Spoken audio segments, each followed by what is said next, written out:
Yeah, we're going back to Toronto.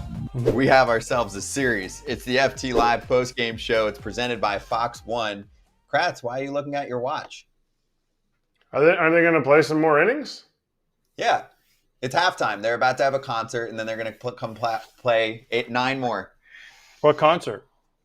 Justin Bieber and Gary Sheffield. Okay. Poor Chef. Poor Chef didn't get any love last night. He's sitting right next to Bieber. Bieber and the Caps. I recognized him first. I know. Bieber and the Caps. Bieber and the Caps. That's good. That's good. If you know, you know. Okay, let's do this. The Blue Jays take down the Dodgers 6-2 after one of the craziest marathons we've ever seen in postseason history. Momentum in baseball. What's momentum?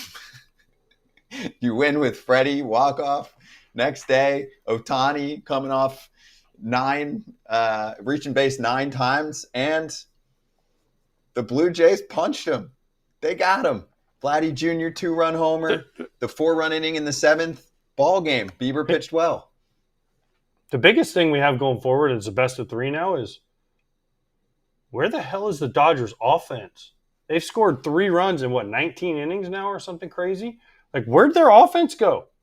Mookie Betts is kind of non-existent right now. And obviously, we've Andy Pages, we know that one they're talking about. But Muncy finally got a hit tonight, right? Like, where is this vaunted Kike? Hasn't been great Kike like we've seen in the postseason. Tommy Edman has looked like not good. I mean, Freddie got the home run, but, Freddie and Shohei, it's almost like if Shohei doesn't hit, they don't score. And this is not the offense that we thought because, honestly, like Shohei pitched well tonight. He made the one mistake to Vlad, but Shane Bieber matched him pitch to pitch and actually pitched better than he did. So where's the Dodger offense? If I'm a Dodger fan, I'm wondering that because they haven't really hit in the postseason. It's been a lot of good pitching. And the Blue Jays have hit all postseason what they do. Long. It is what they do. No George Springer in the lineup, no problem. Bo gets to DH. And Kratz, Vladdy Jr. is so damn good. I actually think not getting talked about enough now because it's been the Shohei show. Vladdy Jr. with the clutch knock, right? You think, okay, here we go. Ohtani's huffing and puffing. He's doing his thing. He doesn't really look phased. Used 7 pitches in the first inning. But Vladdy got to him, man. Got to give it to him. I mean, the best pitch in baseball, the backup slider, and Vladdy said, not today. Vladdy's first extra base hit in the World Series. Like, I think it's his sixth home run this World Series. Obviously, he's being overshadowed by Ohtani, but right now, I mean, isn't Vladdy lining himself up to be the MVP if the Jays win this thing? Like, he's really got to be the guy. We talked about it today in the show about how the only way they were going to score last night is if Vladdy hit a dinger. And we saw how hard it was to hit dingers. And he came out tonight and that, the backup slider, he got it left center and never looked back. That was just a hanging slider. I mean, that didn't do anything. It just broke. You know what that was? That was a barrel finder. It was a little, best pitch in baseball. We're going to move a little bit this way and whack. That's the one as a catcher, as soon as they let it go, you're like, please foul it off. Like, you see it and you're like, please foul it off, pop it up, just miss it, whack. Oh, man. Like, you want to literally just reach out in front of the hitter. And sometimes it's almost like you want to reach out in front of the hitter and hope you get catcher's interference so the ball doesn't go anywhere. Like, can you? No, you can't, but it would be amazing if you could. You take a broken hand right there so you didn't hit the 2-run homer. Especially against Vladdy. I mean, this is the big leagues, and this is a top 5 hitter in the sport. He's not going to miss that. Not too often. Not right now. Not right now. No. Yeah, but Shohei, sometimes you hit a dude's fastball and all of a sudden everyone else doesn't get any more fastballs. Shohei turned that slider. After that pitch, his slider turned into Shohei's frisbee slider. It was, or whatever, sweeper or whatever he's calling it. That John was straight left turn after that home run. He was like, no chance I'm letting that happen again. But that pitch, if you watch it, yeah, I get it. Vladdy hit it out, but a lot of dudes who are much worse hitters than Vladdy are like, they do that like, jam job because they think it's going to be a bigger break than that. And Vladdy shoot, Vladdy almost got it off the end a little bit. He pulled his hands in so far. And then we move to the 7th. I liked this note from Tom Verducci. He calls them the fast break offense at times. 4 out of those 5 hits in the 4-run 7th come within the first 2 pitches of an AB. That's a fun watch, too, for a fan that doesn't have a horse in the fight or in the race. Not only that, but it's contact, right? It's singles. They were like paper cut. This swing by Andres Jimenez, and then this ball was rifled by Bo Bichette. But it was like paper cut. But they just kept doing what they needed to do. And then this one to the left side by Barger, it's just like they just know how to hit, and they put the ball in play, and they put so much pressure on the other team. This is what the Blue Jays have done, and they do it quick in the count. They don't mess around. They're looking for a pitch. And I love Popkins, their hitting coach, must tell them, like, as soon as you see that pitch, if you're ready, fire. We're not here to wait around and hope the pitcher, like, fire. If you see your pitch, fire at it. And I trust you guys. And they've been really good at it, and they deserve a lot of credit because it is fun to watch. I mean, they're doing a lot of things. They're moving runners. They're going first to third. They're trying to take the extra base. They swing. They put the ball in play. This is fun baseball to watch. Yeah, and Kratz, the stuff from the Dodgers bullpen is not the stuff you see from the Dodgers starting rotation. So if they're trying to get ahead, the Blue Jays won't let them get ahead. You're not going to pour in strikes and then get us to chase late if you're Toronto, right? That's what they're saying. If we see something in the zone that we like, we're going after it. And they battled too. My favorite at bat was when Bonda came in right away there, and like AJ was talking about Jimenez, RBI single, just kind of chucked the bat at the slider a little bit off the plate. That was an 8-pitch AB, 3-1. That ended up being the deciding run. My favorite one there was Barger. Honestly, nothing against Jimenez. He did a great job of battling right there. He took just a bastard slider before that pitch. I thought they were going to try to bust him hard with a heater just because it looked like he was going to be late, and then they'd get him to swing and miss. But it was my favorite was Barger. If you watch Barger's swings, it looks like he is being told, hey, that ball's on the tee. I want you to swing as hard as you can to hit it as far as you can. And then he goes and takes a pitch that was middle to middle down, middle away, and just drives it to the through the left side. He tried to get it through the 5-6 hole. Like, he was successful at it so many times. Go scroll on my phone right now. Go on Twitter. Everybody's teaching this one swing. Look at my exit velocity. Look how hard I hit. Look how fast I swing it. We just had an article about bat speed and all that stuff. He had adjustability in his swing to be able to get the job done and drive the run in. That's why it's fun to watch. That's why AJ's saying it's fun to watch, because it's not just, well, the pitch was away. It's probably going to be a swing and miss. But, man, if he connects, it's going to be awesome looking. Yeah, they can beat you in a variety of ways. And what about the move to pinch hit Franz for Lucas, who was 2 for 3?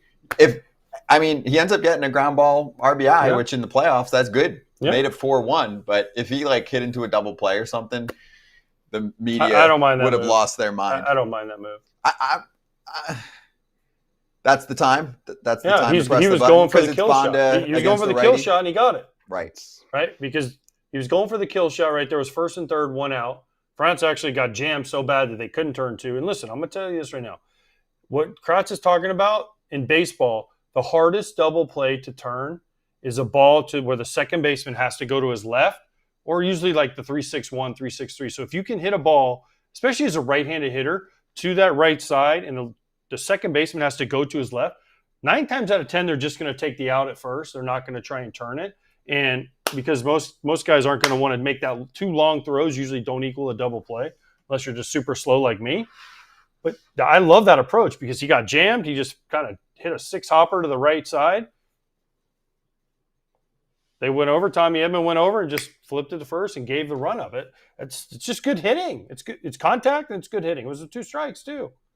And this comes after an evening where they had endless opportunities and didn't come through. Both sides did. Yeah. But they did this time. 7th inning was the big inning, and they got it done. Why are you showing that face? There was like the most men left on base ever. Obviously, it was an 18-inning game, but there were a lot of opportunities for both sides. But let's make sure when we talk about that narrative, we understand who had the opportunities. Again, No shade to the guys that were in the lineup. They were, the Dodgers were going around the guys that they thought could hurt them. And so you're going to get a lot of traffic. You're going to get opportunities to have guys on base as the Blue Jays, but it's almost like the Dodgers are playing themselves into those situations. So, I get it. They said tonight on, 11 innings, this Dodgers bullpen is now a vaunted bullpen because they were able to shut down this powerful Blue Jays lineup. They were able to shut down some of the powerful guys. They just had to pitch around the powerful guys through those 11 innings for the most part, especially since once Kirk was out. Okay, so here's what I want to do. First off, just a quickie subscribe while you're watching us right now, or if you're watching us in the morning because you want to get a little post-game recap of what just happened and you went to sleep right after the game because you're on the East Coast and you didn't sleep much over the past 24 hours. Give us a little subscribe. That would be great. Baseball the way it should be covered. FoulTerritoryShop.com. Loaded with items, too. What are your thoughts on the Dodgers bullpen going forward? And do you think that Dave Roberts has to get crafty with usage? Like what? Let me rehash. What should Dave Roberts do lineup-wise and bullpen-wise? Lineup-wise, he didn't have a lot of options. What's he going to do? Call for Pages? Okay. What's that do for you? Maybe give you an extra knock or two. But Call didn't look great in his at-bats tonight. No. Okay, so I want defense because right now my team's built around pitching. I want my best defensive lineup, and that involves Pages in center field. Okay. Now you can't change your DH. You can't change your first baseman. You can't change your shortstop. You can't change your third baseman. You can't change your right fielder. And you really, what are his options? He doesn't really have a lot of options. Where's he going to go? Call for Pages. Okay. That means Kike's still in the lineup and he's not hitting. So what do you do there? Right? You can't change your catcher. Will Smith, you're not taking him out of the lineup. No. Edmund, you're going to take out for Ha-Seong Kim? All right, so then bullpen. Okay, bullpen is a little more tricky. Now, the bullpen, listen, you hope Blake Snell goes 7 or 8 innings and you go right to Roki tomorrow. But that's if what he you doesn't, hope if you're Dave Roberts. Does if you anyone don't, else pop up? You got it. I'm sorry. I know Joe Davis put him to bed the other night that it was Kershaw's last game. You might have to see Clayton Kershaw get you through an inning. Emmett Sheehan's going to have to be big. Bonda's been okay. He's been okay. Not great, but he's been okay if you get the right matchup. Glass now? No, you're not using Glass now. You're not using Glass now. No. You're not using Yamamoto. You're not using Glass now because you got to win 2 more games. So you got to think long term. But no Glass now on a throw day? No, I wouldn't do that to him. Okay. No. Kershaw would be the guy. And I think, what do you do with Blake Trinan? He hasn't been able to get anybody out right now. Honestly, the options are Sheehan to Sasaki and Blake Snell and Kershaw to maybe get a lefty or two, or Bonda. Dreyer pitched okay, but you're going to pitch him 3 days in a row? They're extremely limited. You know what Dave Roberts is counting on? Blake Snell giving him 7 or 8 tomorrow. That's what he's counting. I have a lineup question. We saw Yamamoto saying, okay, you know what? I'm going to go down there. Like, screw it. It might hurt, but I'm going to go and pitch. I'm going to give you what I got. Maybe I'm going to Tommy Edman and I'm saying, Tommy, how does that ankle feel? We have a day off after Game 5. I'm throwing you in center field. So we still have great defense in center. I don't think it's the fact that the ankle is slowing him down out there. I think it's the recovery from what I was reading. And then you throw Miguel Rojas at second base. I'm not saying it's an offensive upgrade, but it's a change in the offense that he's able to do some things I think maybe Pages isn't able to do, turn the lineup over, bun a guy over, and you still have great defense. I think Miguel Rojas is legit defensively. Yeah. If you're looking for something. Okay. But who's your best defensive center fielder? It's Pages, right? I would think so. Okay. Yeah. I don't know. Is Mickey Rojas that big of an? I know he's. I don't know. Is he just that offensively? No, I don't think so. But I don't know. Do you need something new? What about then? Why don't you put Kim in there and try something completely off the rails? I like that. And then put Edmund in center field and let Kim bunt and steal and try to make this a crazy game. Yeah, he's a spark plug. That's what I'm saying. To me, but he's like But they have 2 of those. Who was the guy that came in to play center field? Dean. You have him and Kim that are basically, and then you throw Rortvedt in there. You have 3 spots on your roster that are basically Not used. Nothing. But because you're not putting Royvet in unless something happens to Smith or you have to pinch run for him, and you're putting Dean in center field, and you're hoping he doesn't get it at bat, and you're basically using Kim as a pinch runner somewhere along the way. Wait, this is what the Blue Jays did. The Blue Jays did it with just their people. Blue Jays did that for 11 innings last night. Like, it's kind of the same thing, and you saw what happened. Like, there is a stark drop-off when you talk about World Series teams and the guys that are sitting on their bench. That's why I have a tough time when teams are like, yeah, we're going to make it to the playoffs, and we have 19 position players, and they all play different positions and all this stuff. Like, you need legit stars because there's a drop-off when you go from the stars and the starters on a really good team, and you're more hoping somebody gets a hit. You hope if you put Miguel Rojas in, he gets in a position where he can bunt. I think Miggy might put together good at bat. I mean, Pages is a lot of nothing right now because he's swinging at a lot, so he's not even walking, and it's the same fly ball on every pitch. If they throw him a fastball, that's middle in. It's a two-hopper off of their dugout down the third baseline, and if it's a breaking ball, it's a fly ball to right field. So it's the same swing that's not getting any production out of him, and maybe that's the switch up that you need without lowering your defense. You just don't have anybody. Right. The options are not great. The options aren't great. That's why they're hoping that Pies runs into one at some point. He had 27 homers in this year. They're just hoping he runs into one eventually. That's kind of where they're at with him. I mean, there's and I agree with you, Kratz. It's the same. I watch him hit, and I'm like, can we just try something different? Like, I don't know. Try anything different. Because what he said, every time they throw him in, he pulls it foul.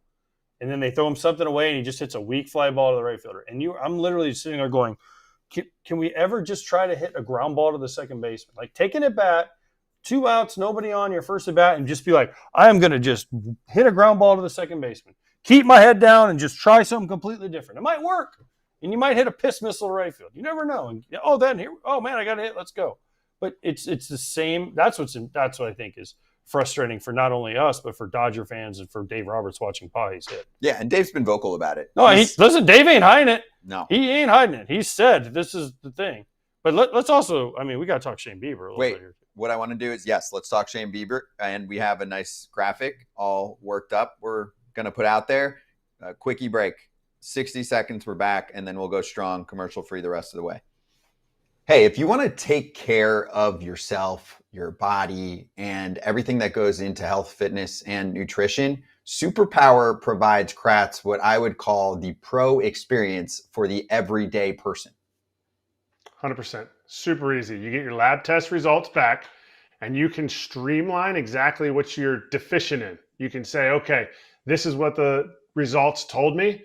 I'm going to go ahead and maybe look for that in a supplement, which they provide. I'm going to go ahead and look at that in my daily workouts, which they give so many different ideas of how to make sure your deficiencies become some of your superpowers. Superpower used to cost $499. Head to superpower.com right now to learn more and lock in the special $199 price while it lasts. After you sign up, they'll ask you how you heard about them, and make sure you mention FT. Your biology decoded, your blueprint activated with Superpower. And now we talk Shane Bieber. He was great. 5 1/3. They traded for him. Yeah, Trade for deadline this, for matters. For the postseason. Now he's had one good start. We've talked about this. We talked about it with him. One good start, one bad start, one good start, one bad start. His last start of the year was really good, and he outpitched Shohei. And he deserves a ton of credit. I know Vlad's getting the headlines because he hit the home run, but Shane Bieber needs to be talked about because of what he gave the Blue Jays tonight. And he matched, not only did he match Shohei, he outpitched Shohei, and he dominated their lineup again. He gave up the 1 run on a sac fly. But here's his numbers. Look, first game, bad. Second game, good. Third game, bad. Fourth game, good. Every other game, boom, boom, boom. We talked about it with him. We talked about it on here. Ken Rosenthal talked about it on his show the other day. But he deserves a lot of credit, man. They had the Bieber fever in Toronto. Justin Bieber, I don't know if he was at the game, but he needs to give that man a hug. Someone needs to get the 2 Biebers together. Yeah, and Shane can tell him how many times he's gotten DMs or something being like, hey, I want to do a collab. Can we do a song? I'd say yes. If I was Shane, I'd say yes. He's a handsome fella. Yeah. Good mustache. secondary I don't know if I stuff. love the mustache, but he's a handsome fella. Yeah, I agree. Yeah, I'm not a fan of the mustache. I'd rather not. But like, it's fine. We don't really. He had the. You know what he had? First of all, he had fastball command tonight. Mhm. But you know what else? When you can just tell when you watch him pitch, if his fastball or his breaking ball looks like he gets about halfway there and then just goes whoop, it's going to be a long night for the hitters. Like when it's kind of loopy and it doesn't have almost like a stop, like the Bugs Bunny. When you used to watch Bugs Bunny, it would stop and the guy would swing 3 times and the next guy would swing 3 times and stop again. Like his slider looks like he gets about halfway there, stops, and just turns. When he has that one going, it's a long night for the hitters. Because what do you look for? Because he just goes, and then he runs one high heater, and then he throws a little slower breaking ball. And then a smaller breaking ball, a little cutter, and then he goes, left turn, you're gone. I'll try and look up. I mean, the fastball percentage had to be, the 4-seamer percentage had to be super low, no? There you go. Oh, I'm looking at where everyone's at in the World Series. Yeah, Mookie Betts, 3 for 19. Max Muncy, 3 for 17. Tommy Edman, 3 for 18. Kike, 3 for 16. Yikes. Mookie was, before his last hit, he was 3 for his last 34 in the postseason. I mean, everyone's getting on Pages, but really, I mean, you're pitching around the best player on the planet for like a stretch of 15 at-bats in Shohei Ohtani to get to Mookie. That's where... That's the biggest, that's a huge play. But to me, I mean, Bieber was, I was trying to see when he overlapped with Kluber in Cleveland. And I think there's something strange about his breaking ball. Like, I don't even know what they put it down as. If it's a sweeper or slider. Yeah, they overlapped right at the beginning of Bieber's career, and it just feels like he took something from his breaking ball, because Kluber used to call it a curveball, but it was really a slider. And I think you see that same action.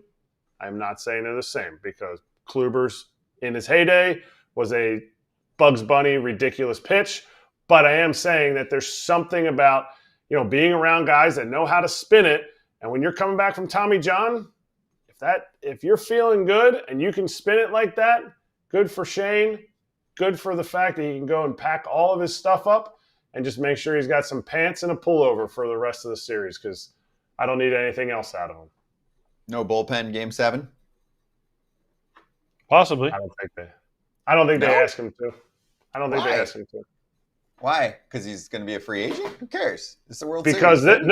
Because this. What do we got? Oh, wait, nope. Today's the bad one. You don't have time for a bad one. That's what happens in bullpen games. You get one guy that's a bad one. He's got to face 3 hitters, and all of a sudden you're like, crap. I knew we shouldn't have gone to him. We have so many other options. It actually makes me love the 3-batter minimum rule even more. It came up tonight when they pinch hit, when the Ty France, Bonda. remember? It came up. Mm-hmm. I love it. It came up. It changes just the strategery of the. Some managers hate it. Joe Madden hates it. But I'm like, that's because you're a manager and you want to take that dude out. I'm a freaking fan, and I just want to watch your decision have to live with it for 3 batters. AJ, when you watch Pages, do you think he could do a Ty France type of swing or a Addison Barger type of swing? Barger, he's closer to Barger than he is. He's closer to Barger's normal swing, which is just swing as hard as you can, not the swing he used tonight to go the other way. But no, but he cut it down.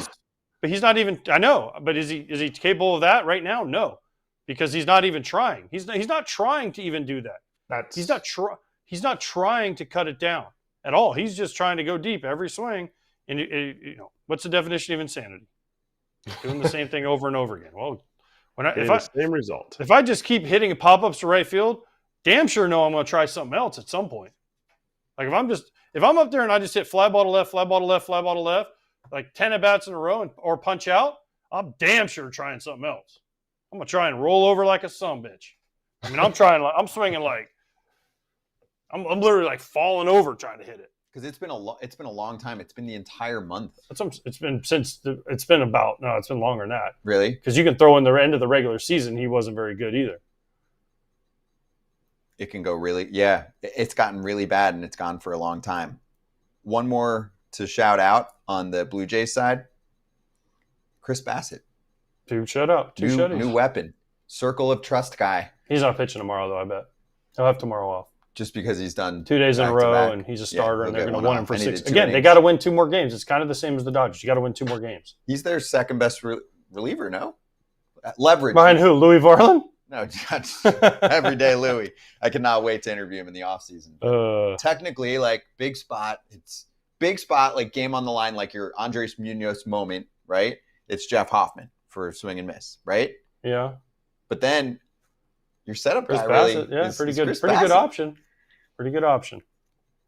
Pretty good option. I don't know. I like it. Just not tomorrow. He won't pitch tomorrow. I'm sorry. He won't. They're going to give him the day off because they get 2 days off and he can pitch the last 2 if they need him to. Oh, yeah. Yeah. There are enough arms there. Yeah. He shouldn't be pitching. I mean, if Louis Varland pitches tomorrow, then holy crap. Oh, Louis pitching every day. I don't know why they just didn't let Bassett finish that game today. Yeah. Why does Louis have to be in there today? I mean, he finished it, so I can't totally complain, but he's the only one? He did it? He claims that he doesn't feel sore.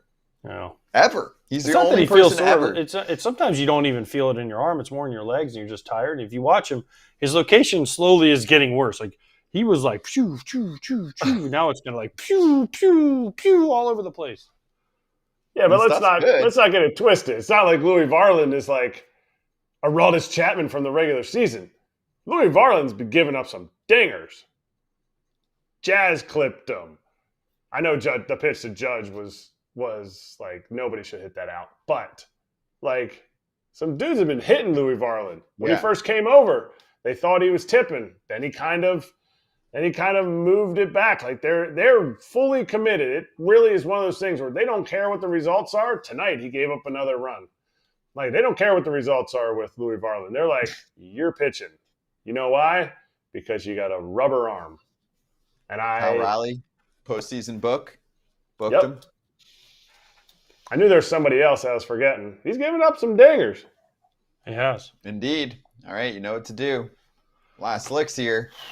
We've got a whole show tomorrow where we're going to bring it and talk about the big Game 5 coming up. But early thoughts, going back to Blake Snell and Trey Savage in LA. They get a second look, and everybody that's gotten that second look has done better against you, Savage. And Blake Snell didn't have his best stuff in Game 1, so we'll see how he does. But, you Savage, again, look what the Yankees do when they saw him the second time. The Mariners got a little bit better the second time against him. It's not that I'm saying he can't go out and pitch really well, but he's a young guy with only a few starts. We'll see how the Dodgers make adjustments to him. But I know this, if he has that split going from up here where he throws, like nobody can hit it. If not, tight leash in my mind, bullpen game. You can unload. Yeah, but who do you go to? day. Lauer's still down? Bassett's throwing 2 days in a row. And by the way, Orel Hershiser, nice first pitch. Holy crap. Okay, but besides those guys. Did you see Orel Hershiser's first pitch? What do you pitcher? I didn't see it. He bounced it like in the grass. They just showed it. Yard dart. It was a lawn dart. It looked like one of them Yu Darvish sliders I used to have to knock down. Okay, besides him, though, I'm just saying, when you have the off day in front of you. Look at this, Scott. This looks like you trying to throw. Hold on. I'm rewinding this for Scott. Watch this. Like, The Orel, first come pitch. on. You're a legend. Watch this. You're going to hurt Kershaw. Like, what are we doing? Good thing Kershaw thought he was a catcher for a second. Blocked that thing up. Ah, poor Earl. That was, yeah. Anyways. Oh, Pilar bounced his, right? Yeah. KP Joe and- Carter bounced his. I don't know. I feel like some guys it's hit at a certain age and it's okay. What's the age where it's okay to bounce it? Never. Come on. Ever. Throw it high. At least if you miss high, people can say, man, he's still got a good arm. But if you bounce it, you just never. You can really Had miss some high carry. and just be like, wow, Never. he was overheated, overcooked. Okay, wait. So I just want to go over what a bullpen game could look like. Unless you think I'm totally off. I think if Trey Savage gets through the lineup one time and then they get a couple knocks, I think Schneitz might pull him in the third or fourth. I think it's possible. Where's he go? So Lauer Anthony just Dominguez, threw 4 2/3. understood. Bassett's pitched 2 days in a row. Sir Anthony Dominguez, Okay. Braden Hoffman Fisher, for 2. Flaherty, Hoffman, Little. And Varland. That's 6. Okay. You can mix and match with all those guys. They've done it before. That's 6. I hate when people say it's a must-win game, but sorry, you're not beating Yamamoto right now. Like, if I see Yamamoto on the radar, if he's on the horizon, to me, I have to win this game. This is a must-win game, or Yamamoto's closing me out. I'm not thinking that as a player. I'm thinking that right now as I'm looking at it. To me, tomorrow night is a must-win game for the Blue Jays. They have to win it. I know you just had to win one to get back to Toronto, but to me, that's like the neat story. I'm going right now, unless I get convinced until the show tomorrow, that it's a must-win game for the Blue Jays if they want to win the World Series and not just get one more game in Toronto. So you think either the Dodgers win Game 5 and then Game 6, or the Blue Jays win Game 5, Dodgers win Game 6, and then we get a Game 7? Nobody's shown me. Nobody, just like the Dodgers lineup. Just like the Dodgers lineup hasn't shown me that they're going to like put together a lot of hits. Nobody's shown me that they're like, I think we figured out Yamamoto. Besides like a first inning and then maybe like one batter into the second inning, then he's just like, I'm cruising. They're very different offenses. Mm-hmm. I want Game 7 though. I want Max, Glasnow, Toronto. I think it'd be pretty epic. Ohtani doing whatever. He wants to pitch out of the bullpen. He wants the Dodgers. His dream is Dodgers up 4-3, Game 7, 9th inning. Ohtani to close it out. He wants that. Vlad up. That's what he wants. Over. If Ohtani's closing it out. Yes. When he went up 1-0, I bet you thought the game was over today, and Vlad freaking whacked him. I didn't. Yeah. I actually had Vlad. Normally I go 2 locks. I go 2 of my own locks, and I'll send you my slip. I had Vlad total bases 1.5. Gosh darn it. Freaking A. Just bet with your chest, Kratz. And on that note, I know. On that note, we'll be back. 1 o'clock foul territory as usual. Ken Rosenthal, Joe Davis. Hopefully. A third to be named later. And should we try to get Ortiz? Maury Brown. Should we Did you try see Maury Brown's Ortiz note about sighting? business of baseball? One of these games? Poppy? Yeah. We're presented by Fox 1. Tell Poppy whatever interviews he's done outside of his day job right now are not as important for multiple reasons. Let me tell him that. Text him, just say, hey, if you've done any like other rando hits, we're presented we got by KB. Fox 1. We're waiting on Jeter. We're going down the lineup here. Yeah. Well, tell Poppy that it's swing completo. He's coming on swing completo, the complete swing. So then he'll be like, oh, hey, ¿qué pasó? That's the Chapman podcast that he went on the other day. All right. On that note, we can show the fancy little thing for Game 5. Post-game show. There it is. You savage. So juiced. A-ball to start the year. Now his second World Series start. Blake awesome. Snell. This is what they signed him for. This is the good stuff. This is a really fun series. So enjoy it. But before it, you've got FT. After it, you've got FT. Everyone get some rest. True. Still trying to catch up from yesterday. See, Tom is so well rested. That's because you didn't have till 4 in the morning. I know. They don't have games like that in the NFL. Like Kevin Burkhardt said today on FT. Like Tom is Tom. Tom is Tom, and also he picked the right sport. They're never going to have 18-inning level NFL game. There's no 6.5-hour NFL games ever. True. But thanks, everyone.